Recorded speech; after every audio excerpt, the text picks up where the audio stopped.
Shazam! And welcome to Film Club. Shazam Fury of the Gods is out in cinemas on the 17th of March. To prepare for Fury of the Gods, we recap and rate the original Shazam. Now, the original came out when the DCEU was in its prime, or perhaps its least disastrous period, depending on where you stand with the DCEU. It came shortly after Aquaman, which is still the only billion-dollar box office film in the DCEU.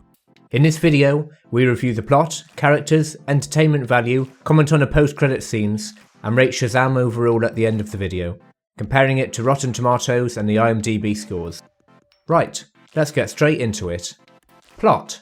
Shazam follows the journey of Billy Batson, an abandoned Philadelphian teenager who is on the search for his mother. He bounces from care home to care home and often gets into trouble with the law. He is then placed with the Vasquez family and meets his foster sibling, Freddy. Freddy is disabled and loves all things superhero. Nerdy, eh? He's probably sad enough to make and watch YouTube videos about superheroes too. After Billy defends Freddy from some classic high school bullies, he is teleported to the Council of Wizards. The elderly wizard, seeing Billy's pure heart, bestows him with the powers of Shazam. With Freddy his new friend, Billy learns the extent of these new powers, whilst the ominous Dr. Sivana finds a way back to the Council of Wizards. Dr. Sivana was rejected by the wizard decades earlier after he gave in to temptation from the 7 deadly sins: pride, greed, envy, something else and something else. He releases the 7 deadly sins and they spirit their way into a magical blue ball which now sits on Dr. Sivana's left eye. After exacting revenge on his brother and father, Dr. Sivana is told by the 7 sins, pride, prejudice, hate, anger, and so on, to take Billy's Shazam powers before he gets too powerful. Just in time to stop the movie from becoming a high school drama, with Billy and Freddy's falling out, they are interrupted by Dr. Sivana's attack. Billy runs away back to the foster home and is given a location of his mum by the other foster kids. Billy finds his mum, who is only 2 subway stops away. Billy finds out that the idealised mum he had imagined as this great mother searching desperately for him for all these years was actually a broken woman who had made some terrible choices and had in fact knowingly left Billy when he was a young boy. He realised that his true family were his foster family, Victor and Rosa, and his foster siblings Freddy, Eugene, Darla, Pedro and Mary. He flies back to their home and finds that Dr. Sivana has captured the foster kids and he demands that Billy give him his Shazam powers. The foster kids save Billy and the final battle kicks off. Billy shares his powers to his siblings and they team up defeating Dr. Sivana and the 7 mildly annoying sins. The plot is a fresh take on a very well told coming of age superhero movie. Shazam has just enough heart and style which makes it more than the sum of its parts. Plot scores 8 out of 10. Entertainment value. The good certainly outweighs the bad in Shazam. The plot is advertised from a mile away and there's certainly nothing too noteworthy or remarkable in this film. But Shazam is warm-hearted and charming.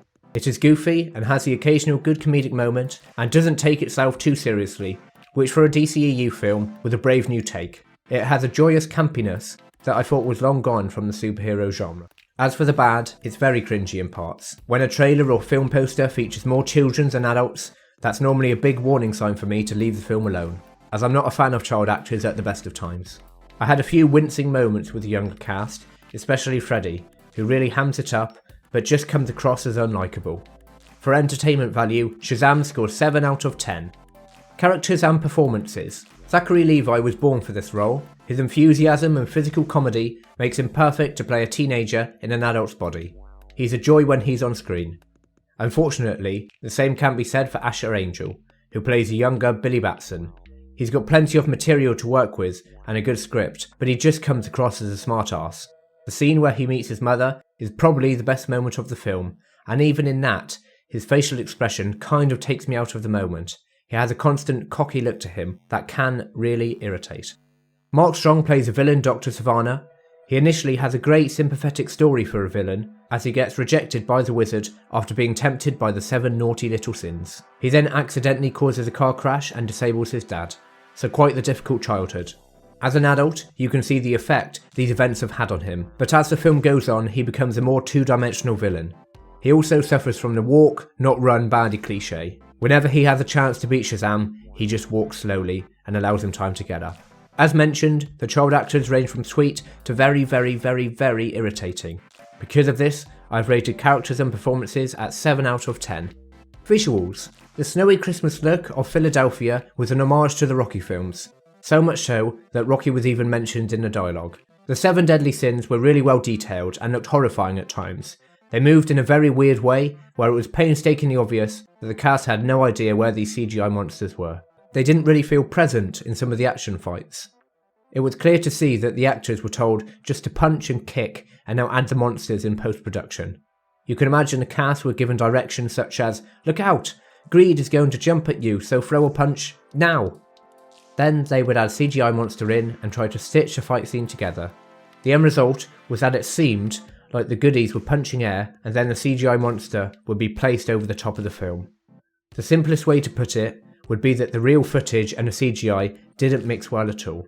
On a good visual side, the tests that adult Billy Batson is put through by Freddy are shot well and carry a bespoke style that's charming enough.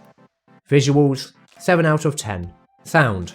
The soundtrack is fun and uplifting, with pop songs splattered throughout.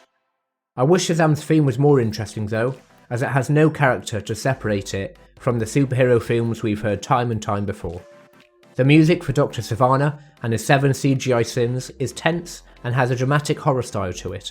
Sound scores 7 out of 10. Ending. Billy shares his powers to his foster siblings and it's a great moment. It sets this sub-franchise apart from most superhero films out there. They are a family superhero squad and carry the innocence of youth but have the physical strength of adult superheroes. The end credits scene where Shazam and Superman join Freddy for lunch at their school is a fun use of the roster of characters DC have.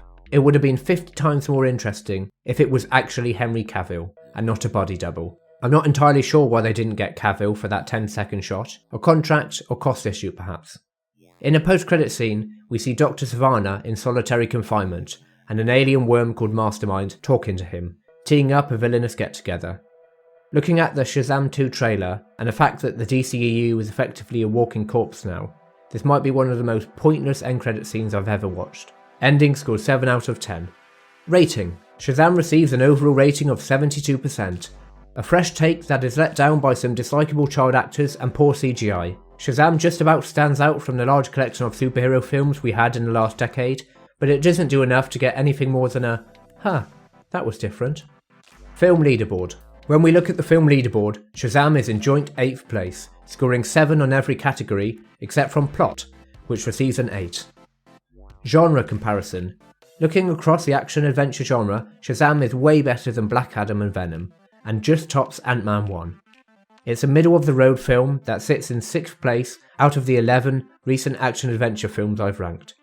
My rating of 72% compared to the IMDb user ratings of 7 out of 10 is very similar. However, the Rotten Tomatoes critics have rated the film at 90%. Some of the high score I put down to the fact that Shazam was just something slightly different to the heavier tone of the Snyderverse films that most of the critics disliked. The audience score is 82%, but I maintain that the film is good for kids and teenagers, but is certainly not deserving 90 or 82%. In 2 weeks' time, we'll be reviewing Shazam Fury of the Gods straight after it comes out. Anticipation for the film is at an all-time low, as not many can pretend to care about a character who is going to get the axe in a few months' time when the new DCU kicks off. But anyway, I will be one of the 5 who watch it on opening day, so look out for that review. On a streaming show front, we are also reviewing The Mandalorian Season 3, The Last of Us, and The Bad Batch Season 2. So for more videos like this, please consider subscribing to Film Club. See you again.